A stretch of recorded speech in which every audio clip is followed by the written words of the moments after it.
చాలా విలువైన విషయాలు ఈరోజు ఇక్కడ చర్చించడం జరుగుతూ ఉన్నది.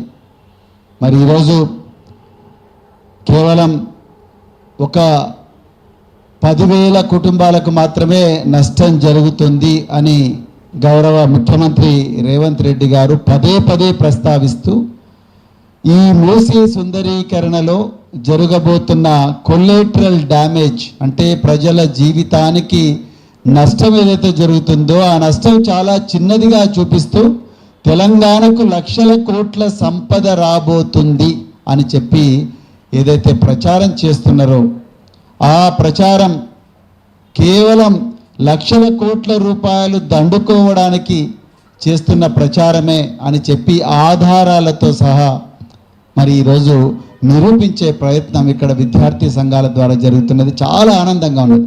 నిజానికి ఎప్పుడూ విద్యార్థి సంఘాలు ఈ విధమైన రౌండ్ టేబుల్ సమావేశాలు పెట్టాల్సి ఉండే.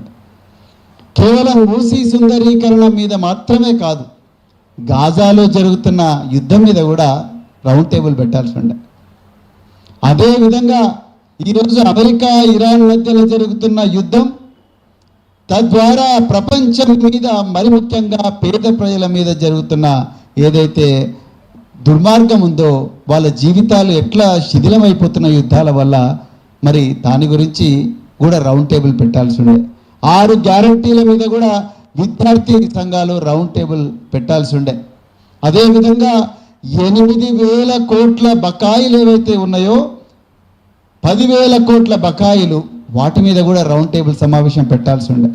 127 మంది విద్యార్థులు విగత జీవులుగా మారింది. నా బిడ్డలు చాలా గొప్పగా డాక్టర్లు అవుతారు, ఇంజనీర్లు అవుతారు, ప్రొఫెసర్లు అవుతారు అని చెప్పి తల్లిదండ్రులు మనం ఈరోజు ఏ పేద ప్రజల ఇళ్ళైతే కూలిపోబోతున్నాయో ఆ కుటుంబాల నుంచి విద్యాలయాలకు వచ్చిన బిడ్డలు శవాల ఇంటికి తిరిగి వస్తున్నప్పుడు దాని మీద కూడా మనం చేయాల్సి ఉండే. లేట్ అయినా పర్వాలేదు, ఈరోజు ఒక కీలకమైన సమస్యను మీరందరూ కూడా తీసుకున్నందుకు చాలా చాలా ధన్యవాదాలు, మరి అభినందనలు. మరి మనందరూ వెనక ఉండి నడిపిస్తున్న మరి పెద్దలు కేసీఆర్ గారు వారికి కూడా నేను హృదయపూర్వక ధన్యవాదాలు తెలుపుతా ఉన్నా. మిత్రులారా, నిజంగా ఈరోజు తెలంగాణలో ఫ్యాసిస్ట్ పాలన నడుస్తూ ఉన్నది. అదేదో పాత రోజుల్లో మనం యూనివర్సిటీలో రూమ్ నెంబర్ 57లోనో లేకపోతే ఠాగూర్ ఆడిటోరియంలోనో లేకపోతే ICSSR హాల్స్లో మాట్లాడుకునే భాష కాదు ఇది వాస్తవం.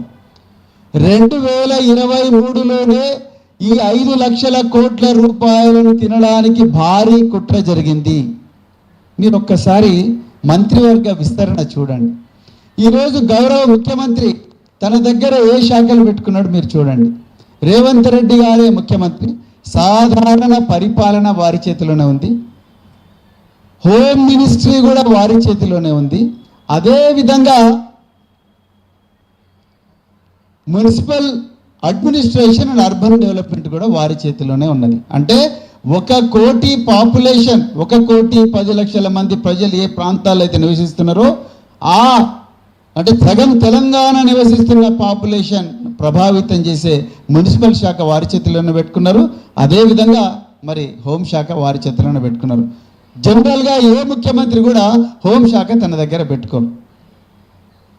ఇక పొంగులేటి శ్రీనివాసరెడ్డి గారి శాఖలు చూడండి. రెవెన్యూ శాఖ, సమాచార పౌర సంబంధాల శాఖ. ఇది కాకతాళీయంగా జరిగిన వ్యవహారం కాదు. నేను దానికి కొన్ని ఆధారాలు ఇస్తాను మీకు. ఈ ప్రభుత్వం అధికారంలోకి వచ్చిన వెంటనే వాళ్ళు మొట్టమొదట సంతకాలు చేయాల్సిన ఫైల్స్ ఏమిటి? 6 గ్యారంటీలు. 6 గ్యారంటీల మీద సంతకాలు జరగాలి. 420 హామీలు కాంగ్రెస్ మేనిఫెస్టోలు ఇచ్చిండ్రు, వాటి మీద సంతకాలు జరగాలి. వాటికి కావలసిన నిధులు ఏ విధంగా సేకరించాలన్న విషయాల మీద సంతకాలు జరగాలి. కానీ అవేవి జరగలేదు. మరి జరిగినవేంటి? మొట్టమొదట రాగానే లగచర్ల,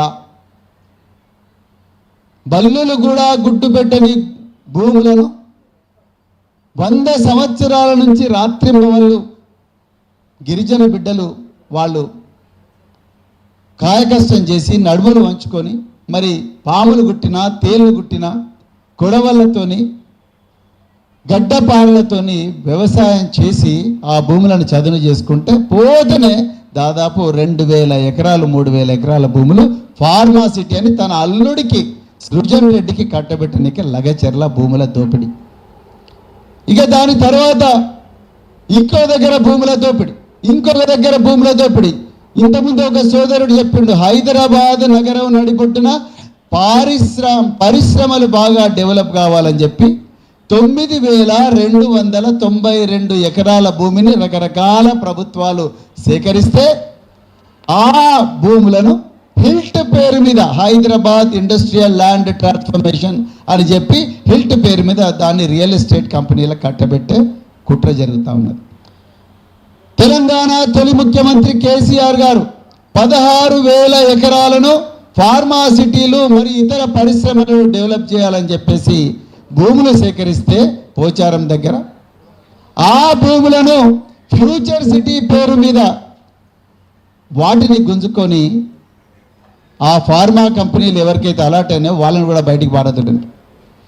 ఏ విధంగా అయితే రియల్ ఎస్టేట్ ఏజెంట్లు భూములు తీసుకొని వాటికి రోడ్లు ఇస్తారో ఆ విధంగా 16 ఎకరాల భూమికి 4,000 కోట్ల రూపాయలతోని ఇప్పుడు రోడ్లు వేస్తున్నట్టు అవి సీఎం రమేష్ అనే ఆంధ్ర ప్రాంతం కాంట్రాక్ట్కి ఇచ్చింది. ఇవన్నీ కూడా మనము కాకతాళీయంగా జరుగుతున్న సంఘటనలు కావు. అందులో భాగమే ఈరోజు మూసీ సుందరీకరణ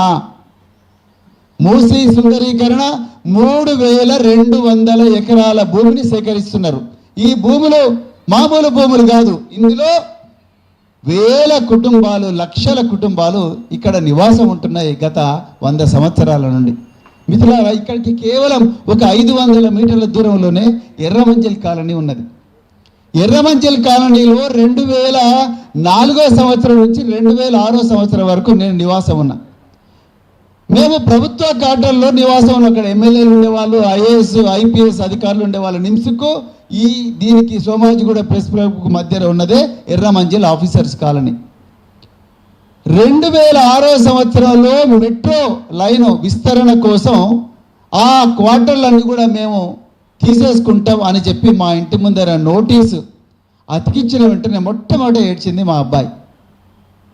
మా పిల్లలు ఏడ్చిండ్రు, అమ్మో నాయన మనం ఈ ఇల్లు వదిలిపెట్టి పోవాలి, అది గవర్నమెంట్ క్వార్టర్ బిడ్డ, మన ఇల్లు కాదంటే కూడా అమ్మో మనకు నిమ్స్ పక్కన ఉన్నది, దాని పక్కన బేకరీ ఉన్నది, దాని పక్కనే పీవీఆర్ మల్టీప్లెక్స్ ఉన్నది, ఇంకా కొంచెం దూరం పోతే జీవీకే 1 ఉన్నది, ఇంకా మా స్కూల్ చాలా దగ్గరగా ఉన్నది, పక్కనే హుస్సేన్ సాగర్ ఉన్నది, ఇవన్నీ మనం మిస్ అవుతున్నాం, ఎక్కడ పోవాలి డాడీ అన్నాడు. 2 సంవత్సరాలు ప్రభుత్వ క్వార్టర్లో ఉంటేనే మా పిల్లలు ఏడ్చిండ్రు.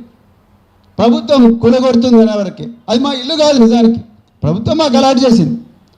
అప్పుడే మాకంత అటాచ్మెంట్ వచ్చిందంటే మీరు 100 సంవత్సరాల నుండి ఈ పేద ప్రజలు ఈ 3,200 ఎకరాల్లో తరతరాలుగా బతుకుతెరువు కోసం, ఇంతకుముందు మన గిరిజన శక్తి బిడ్డ చెప్పినట్టుగా బతుకుతెరువు కోసం ఇక్కడికి వచ్చి మరి చిన్న చిన్న రేకుల షెడ్లలో ఉండి వాటిని చిన్న మిద్దెలుగా కట్టుకొని ఇల్లుగా కట్టుకొని ఉంటున్నారు. వాళ్ళ ఇల్లు రాత్రికి రాత్రి తీసేస్తంటే ఎట్లా? మన కేటీఆర్ గారు హిమాయత్ సార్ దగ్గర పెద్ద ప్రజెంటేషన్ ఇచ్చారు, అద్భుతమైన ప్రజెంటేషన్, చాలా గొప్ప ప్రజెంటేషన్. 16,000 కోట్లతోని ఒక్క ఇల్లు కూడా కూలగొట్టకుండా మూసీని, జీవం లేని మూసీకి ఏ విధంగా పునర్జీవం ఇచ్చిండ్రు అనే దాని మీద అద్భుతమైన ప్రజెంటేషన్. అది వర్క్ ఇన్ ప్రోగ్రెస్, ఇంకా రాబోయే రోజులు ఇంకా చాలా చేయాలని కూడా వారు చెప్పడం జరిగింది. కానీ దాని పక్కనే పొంగులేటి శ్రీనివాసరెడ్డి గారి ఇల్లు ఉన్నది. మేము హిమాయత్ సాగర్కి పోతుంటే రైట్ సైడు హిమాయత్ సాగర్ చెరువుకు ఆ రోడ్డుకు మధ్యలో పొంగులేటి శ్రీనివాసరెడ్డి గారి 2, 3, 4, 5, 6, 10 ఎకరాల బంగ్లాలో ఆయన ఉంటున్నాడు. నాకు రోజు అనాలనిపించింది, నిజానికి మనం అందరం పోయి ఆ పొంగులేటి శ్రీనివాసరెడ్డి ఇంటి మీద నోటీస్ పెడదామని. దాని పక్కనే గడ్డం వివేకానంద్, ఆయన 12 ఎకరాల భూమిని ఆక్రమించి దాని మీద మరి అక్కడ కూడా ఒక ఫామ్ హౌస్ కట్టుకున్నాడు. మరి వాళ్ళ ఇళ్ళ మీద నోటీసు ప్రజలు అతికిస్తే ఇప్పుడు మీరు రాస్తున్నారు కదా, RBX అని ప్రతి ఇంటి మీద రాస్తున్నారు. మేము కేటీఆర్ గారితో మేము చాలా చోట్ల కూడా ఈ మధు పార్క్ రిడ్జ్ ఆ విధంగా ఉన్న చాలా అపార్ట్మెంట్స్లోకి మేము వెళ్ళడం జరిగింది. అసలు వాళ్ళ కళ్ళలో భయం ఉన్నది, ఏడుస్తున్నారు, ఏం చేయాలో అర్థం కాదు, ఎగ్జామ్స్ ఎట్లా రాయాలో తెలియదు. కానీ ఇక్కడ క్రూరమైన కుట్ర ఏంటంటే ఈ బాధలన్నీ కూడా ప్రజలకు తెలవడం లేదు. ఎందుకు? Information and public relations department ఎవరి దగ్గర ఉన్నది? పొంగులేటి శ్రీనివాసరెడ్డి దగ్గర ఉన్నది. వెలుగుమట్లలో దాదాపు 1000 కుటుంబాలను రాత్రికి రాత్రే 4000 మంది పోలీసులతోని బుల్డోజర్లతో కూలగొట్టిండ్రు. ఎక్కడన్నా ప్రజలకు తెలిసింది ఆ విషయం? తెలవలేదు. గాజాలాగా మార్చిండ్రు. సలోమి అనే ఒక అమ్మాయి బిఎడ్ చేస్తూ ఎగ్జామ్ వదులుకొని అయ్యో మా ఇంట్లో కూలగొడుతున్నారంట అని చెప్పి బిఎడ్ పక్కకు పెట్టేసి వచ్చి పోలీసు వాళ్ళ కాళ్ళ మీద పడ్డది. అమ్మాయి ఎగ్జామ్స్ పోయినాయి. ఒక మహిళ 70 సంవత్సరాలు ఉండే మహిళ, నాయన మన్ననే ఇల్లు కట్టుకొని సున్నం వేసుకున్నాం, మీరు కూలగొడుతున్నారు, కనీసం ఒక్క 5 నిమిషాలు ఆ ఇంట్లో అడుగుపెట్టి అక్కడ ఆ గోడలను తాకనివ్వండి బాబు అని అడుక్కున్నా కూడా ఆ మంత్రి గారి మనసు కరగలేదు. పైగా మంత్రి గారు ఏమంటున్నారు? మీరు పెయిడ్ బ్యాచ్ అంటున్నారు, మీరు ల్యాండ్ మాఫియా అంటున్నారు. ఆయన వార్తలన్నీ కూడా పతాక శీర్షికల్లో పత్రికల్లో వస్తున్నాయి. ఎందుకు? ఆయన information and public relations minister, ఆయనే రెవెన్యూ మినిస్టర్. నేను డాక్టర్ దాసోజీ శ్రవణ్ గారు కొత్వాల్ కూడా, అదేవిధంగా వట్టినాగులపల్లిలో ఈ మంత్రి పొంగులేటి శ్రీనివాసరెడ్డి గారు అక్రమంగా మైనింగ్ చేస్తుంటే అక్కడికి పోయినాం మేము. రాత్రికి రాత్రి రాఘవ కన్స్ట్రక్షన్ అనే బోర్డు ఉన్న కంటైనర్ను రాత్రికి రాత్రి దాని మీద నీళ్లు రంగేసి తెడిపేసిండ్రు. ఒక మంత్రి చేయాల్సిన పనేనా అండి? మొన్న కేటీఆర్ గారు వట్టినాగులపల్లిలో 3 ఎకరాల 1965వ సంవత్సరంలో 3 ఎకరాల భూమి కొనుక్కున్న ఒక వయోవృద్ధుల కుటుంబంతో కలిసి ప్రెస్ మీట్ పెట్టారు. సాక్షాత్తు మంత్రి పొంగులేటి శ్రీనివాసరెడ్డి వాళ్ళ ఇంటికి పోయి 3 ఎకరాలు నాకు ఇస్తావా ఇయ్యవా అని చెప్పి అడిగితే, దాని తర్వాత ఆయన కొడుకు హర్షారెడ్డి 70 మంది బౌన్సర్లతోని ఆ గోడలు కూలగొట్టడానికి పోతే హబీబుల్లా అనే ఒక గచ్చిబౌలి ఇన్స్పెక్టర్ ఆ హర్షారెడ్డి మీద రాఘవ కన్స్ట్రక్షన్ మీద ఎఫ్ఐఆర్ చేస్తే రాత్రికి రాత్రి హబీబుల్లాని ట్రాన్స్ఫర్ చేసిండ్రు. ఆయనకు మళ్ళీ పోస్టింగ్ రాదు ఈ గవర్నమెంట్లో, నేను బరాబర్ రాసిస్తాను. ఈ విషయాలు బయట ప్రపంచానికి తెలియనివ్వరు. ఎందుకంటే information and public relations department మంత్రి దగ్గర ఉన్నది. మనం ఎక్కువగా మాట్లాడితే ఇప్పుడు అసెంబ్లీలో, ఇప్పుడు దాసోజీ శ్రవణ్ గారు ఉన్నారు, అసెంబ్లీలో హేట్ స్పీచ్ అనే ఒక కొత్త బిల్లు తీసుకొచ్చారు రేవంత్ రెడ్డి గారు. నేను ఆ ముందు మాట రేవంత్ రెడ్డి గారే రాసిండ్రు. ముందు మాట అంటే ఆయన ఎవరితో రాయించిండు తెలియదు, ఆయన సంతకం ఉన్నది, ఆయన పేరు ఉన్నది. ఆ ముందు మాటలో ఈ రాష్ట్రంలో ఇప్పుడున్న న్యాయాలు, ఇప్పుడున్న బిఎన్ఎస్ భారత న్యాయ సంహిత అంటే ఒకప్పుడు ఐపీసీ, అందులో సెక్షన్లలో చాలా లొసుగులున్నాయి. కానీ ఇంకా ఎక్కువగా శిక్షలు పడాలి. ఈ ప్రభుత్వాన్ని ఎవడు పడితే వాడు విమర్శిస్తున్నాడని ప్రభుత్వ అధికారులకు అపరిమితమైన అధికారాలు ఇచ్చి హేట్ స్పీచ్ బిల్ ఒకటి ఇంట్రడ్యూస్ చేస్తున్నారు. అంటే రేపు మీరు ఈ మూసీ బాధితుల మీద మాట్లాడలేరు, అక్కడ జరుగుతున్న విధ్వంసం మీద మాట్లాడలేరు. రేపు 3200 ఎకరాల భూమిని ప్రభుత్వం ఆక్రమించుకొని ఆ 12,000 కుటుంబాలను నిరాశ్రయం చేసి అవన్నీ కూడా ఒక మెగా కృష్ణారెడ్డికో, ఒక రాఘవ కన్స్ట్రక్షన్కో, ఒక నవయుగ ప్రాజెక్టుకో, లేకపోతే అంతర్జాతీయ సంస్థలకు ఇచ్చి పేద ప్రజలందరినీ కూడా ఇంకెక్కడో జవహర్ నగర్, గబ్బిలాలపేట, జవహర్ నగరు, లేకపోతే దమ్మాయిగూడ డంపింగ్ యార్డ్లకు పంపించి ఆ పిల్లల జీవితాలను, ఆ కుటుంబాల జీవితాలను విధ్వంసం చేస్తే దాని గురించి ఎవ్వరూ మాట్లాడకూడదని చెప్పి హేట్ స్పీచ్ బిల్ తీసుకొచ్చిండు. Information and public relations minister Ponguleti Srinivas Reddy ఉన్నారు. మరి ఎట్లా ఇదంతా గుర్తుకొస్తుంది, ఇదంతా ప్రజలకు ఎట్లా తెలవాలి? అందుకొరకే ఈరోజు మరి బీఆర్ఎస్వి ఆధ్వర్యంలో మీరందరూ కూడా రౌండ్ టేబుల్ పెట్టండి. మిత్రులారా, మీరు కోర్టులు కూడా మనకు పూర్తిగా న్యాయం చేస్తారైతే నాకైతే నమ్మకం లేదు. దయచేసి నేను మొన్న ఆ దళిత క్రిస్టియన్ల జడ్జిమెంట్ చూసిన తర్వాత నాకు అర్థమైపోయింది, ఈ దేశంలో మనం న్యాయం బతికే ఉందని మనకు అనుకూలంగా వచ్చినప్పుడు అనిపిస్తుంది. కానీ నిజానికి ఈ దేశంలో న్యాయ వ్యవస్థలో పేదలకు సంబంధించిన వాళ్ళు, పేదల మీద ప్రేమ కలిగిన వాళ్ళు ఎవరు కూడా లేరు. ఇది వాస్తవం. 80% మంది జడ్జిలు ఈ దేశంలో ఆధిపత్య వర్గాల నుంచి వచ్చిన వాళ్ళే. వాళ్ళకి మూసీ నదిలో బతుకుతున్న 100 సంవత్సరాలు 200 సంవత్సరాల మూసీ నదిలో 100 సంవత్సరాల నుండి మూసీ నది పరివాహక ప్రాంతాల్లో బతుకుతున్న బాధలు ఆ జడ్జిలకు అర్థమవుతాయని అనుకోవడం లేదు. కానీ డాక్టర్ బిఆర్ అంబేద్కర్ గారు ఒక మాట చెప్పారు, no force can stand against the multitude of people అన్నారు. అంటే ప్రజల పోరాటం ముందు ఎంత పెద్ద సంస్థ అయినా కూడా తల వంచాల్సిందే. మీరు జల్లికట్టులో చూశారు, జల్లికట్టు జడ్జిమెంట్లో చూశారు. వేల సంవత్సరాల నుంచి మేము జల్లికట్టు పండుగ చేసుకుంటున్నాం, వందల సంవత్సరాల నుంచి మా కల్చర్లో భాగం. మీరెవరు ఆ జడ్జిమెంట్కి వ్యతిరేకం అంటే ప్రజలందరూ కూడా రోడ్డు మీదకి వచ్చి మెరీనా బీచ్లో నిలబడితే సుప్రీంకోర్టు తన వ్యాఖ్యలను వెనక్కి తీసుకున్నది. అయ్యప్ప దేవాలయం శబరిమలలో మహిళలు కూడా పోవాలి అంటే ఇది మా ఆచారం కాదని ఆ భక్తులందరూ కూడా ముందరికి వస్తే జడ్జిమెంట్ వెనక్కి తీసుకున్నది. లేటెస్ట్గా యూజీసీ రెగ్యులేషన్స్, యూజీసీలో కొత్త రూల్స్ వచ్చే వరకే ఆ రూల్స్కు వ్యతిరేకంగా విద్యార్థులందరూ కూడా రోడ్ల మీదకి వస్తే యూజీసీ రెగ్యులేషన్స్ ప్రభుత్వాలు వెనక్కి తీసుకున్నాయి. వ్యవసాయ రైతులకు వ్యతిరేకంగా 2022లో నరేంద్ర మోడీ ప్రభుత్వం నల్ల చట్టాలు తీసుకొస్తే పంజాబ్ రైతులందరూ కూడా 100 రోజులకు పైగా ఢిల్లీలో పోరాటం చేస్తే రాత్రికి రాత్రే నరేంద్ర మోడీ ఆ 3 నల్ల చట్టాలు వెనక్కి తీసుకున్నాడు. రేవంత్ రెడ్డి కూడా ఈ మూసీ సుందరీకరణ ప్రాజెక్టును వెనక్కు తీసుకునేదాకా విద్యార్థి సంఘాలందరం కూడా మనము ఇప్పుడు పెద్దలందరూ చెప్పిన విలువైన విషయాలు ఇవన్నీ తీసుకొని ఎలాంటి అలసత్వం లేకుండా ఈ వాట్సాప్లకు సోషల్ మీడియాలకు వీటికి మాత్రమే పరిమితం కాకుండా తప్పకుండా ఈ 55 కిలోమీటర్ల పొడవైన మూసీ నది పరివాహక ప్రాంతంలో ఉండే ప్రతి కుటుంబాన్ని కూడా మనం స్పృశించాల్సిన అవసరం ఉన్నది. మీరు గుర్తుపెట్టుకోండి, నాజీలు 1939వ సంవత్సరం నుండి 45వ సంవత్సరం మధ్యలో 60 లక్షల మంది యూదులను ఊచకూత కోసింది. అది నాజీల గొప్పతనం కాదు, అప్పుడు జర్మనీలో బతికిన ప్రజల బలహీనత. వాళ్ళు ఇది ప్రశ్నించలేదు. అయ్యో నా ఇంటికి రాలేదు కదా, నా ఇంటికి రాలేదు, I'm a Christian Democrat, they have not touch my home. Okay,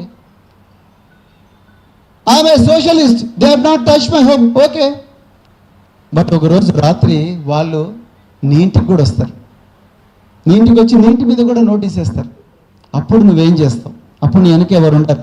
అందుకొరకే వెలుగు మట్లలో ఈరోజు ప్రభుత్వం నిరంతరాయంగా ఏమాత్రం కూడా సిగ్గు లేకుండా 1000 ఎకరాలు ఆక్రమించుకుంటూ పోతా ఉన్నది, 100 అక్రమ కేసులు పెడతా ఉన్నది.